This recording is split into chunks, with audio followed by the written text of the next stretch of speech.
So you're now coming up to elections. There seems to me to be a state in turmoil. We're seeing repeated violence. We're seeing people... Too. Gujarat was burning in what was some of the worst religious violence in modern India. At least 1,000 people died. Many of them were Muslims. We'll just break down the law. The British Foreign Office report, marked as restricted, blamed a right-wing Hindu nationalist group, the VHP, and its allies for orchestrating the violence, but also Narendra Modi for allowing it to happen. At the time, Modi was the chief minister of the state. He's now India's Prime Minister. Guys, let's talk about the very interesting topic, that is why the Indian government banned the BBC documentary. What is in it? Actually इसमें है क्या कि government ने इसको ban कर दिया इस documentary के, बट छोटी मोटी कुछ जो इसकी जो क्लिप्स हैं वो वायरल हो रही हैं सोशल मीडिया पे। और अकॉर्डिंग टू द जो रिपोर्ट्स जो एस्टीमेट जो सोशल मीडिया पे जो पब्लिश हो जो देखने को मिल रहे हैं, जो रिपोर्ट्स निकल के आ रही हैं according to the foreign media, that is इसका सबसे जो पब्लिश करने का जो सबसे एक जो नरेंद्र मोदी ने इसको बताया है कि ये एक जो वाइट माइंड जो एक कॉलोनियल माइंड सेट है अगेंस्ट द इंडियंस, तो उनका एक ऐसा एक माइंड सेट है और उन्होंने उनकी जो हमारी जो देश की इमेज को छवि को ख़राब करने के लिए बीबीसी ने ये डॉक्यूमेंट्री पब्लिश करी है। बट इस बात में कितनी सच्चाई है ये जानने की हम लोग कोशिश करेंगे। ये 59 मिनट का शो है जो 2002 गुजरात के दंगों के ऊपर जो रिलीजियस वायलेंस हुए थे इंडिया में, ये बहुत बड़ा वायलेंस था सिंस 1947 के बाद में।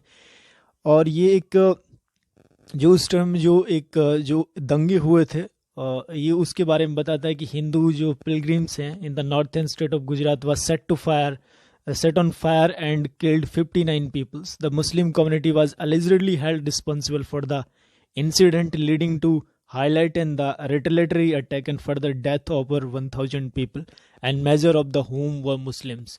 और इस जो अटैक हुआ था, जो माइनॉरिटी जो ये हुआ था, इसको मुस्लिम्स के ऊपर मर दिया गया था कि ये उनको रिस्पॉन्सिबल माना गया था। और इसमें एक्चुअली ज़्यादा number of peoples, more than 1,000 people से ज़्यादा जो लोग मरे थे वो मेजोरिटी में मुस्लिम्स लोग मारे गए थे इनमें।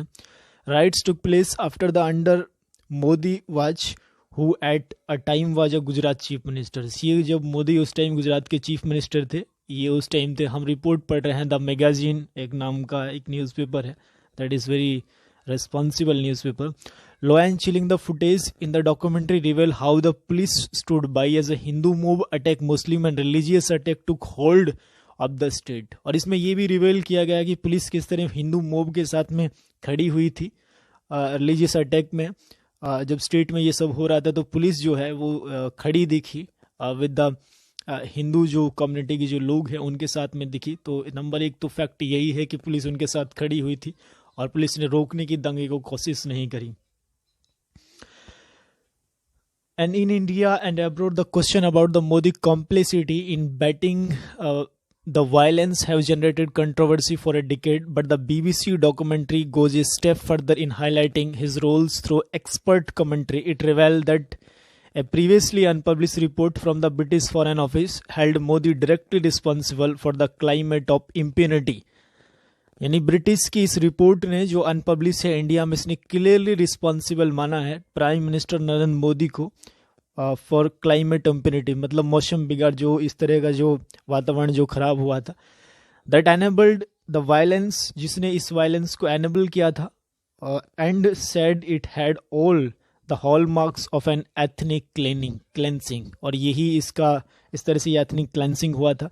The BBC also uncover other memos by the British government and the Western diplomat, include the former British Foreign Secretary Jack Straw, who unequally criticized the Modi conduct at that time. However, the documentary also featured the interview with the former BJP politician who support Modi and strongly deny his involvement in the riot.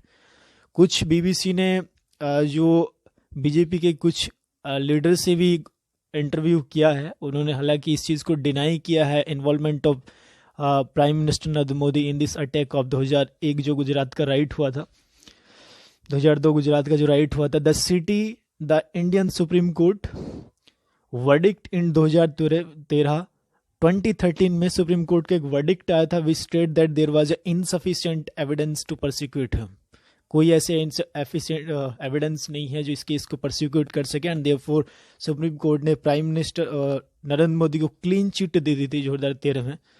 तो इस वजह से कोई लोग blame नहीं कर पाते। और इसका एक सबसे मैं बड़ा बात कहूँगा कि जो केस चल रहा था ईशान जाफरी का, जो एक सुप्रीम कोर्ट में केस था, वो लेक ऑफ सफिशिएंट एविडेंस की वजह से प्राइम मिनिस्टर नरेंद्र मोदी को क्लीन चिट मिल गई थी। और इसमें एक ये भी रिवील निकल के आया था कि जो जाफरी थे उनके ऊपर एक चल रहा था कि जाफरी इसमें कुछ मतलब करेंगे।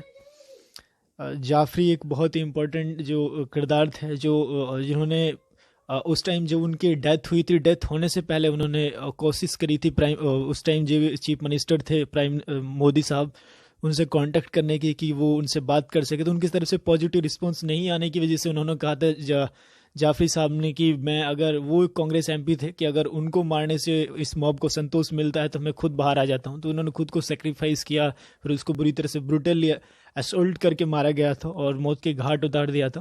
तो ये भी इस डॉक्यूमेंट्री में निकल के आता है। जब तक केस में यही निकल के नहीं आता कि जाफरी को मॉब ने मारा है, जबकि जाफरी के ऊपर ये इल्ज़ाम लगाया गया था कि जाफरी ने ही इस अटैक को करवाने की कोशिश करी गई थी, जबकि बीबीसी डॉक्यूमेंट्री इसके अपोजिट बात करता है कि एक्चुअली मॉब उसके घर आ गई थी। उन्होंने कहा कि जो बच्चियां हैं, औरतें हैं, उनको छोड़ दिया जाए, अगर मुझे मारने से संतोष इनको मिल जाता तो मैं खुद अपने आप को सेक्रीफाइस कर देता हूँ, मॉब के हवाले कर देता हूँ। This is reveals after the BBC documentary come in the public domains.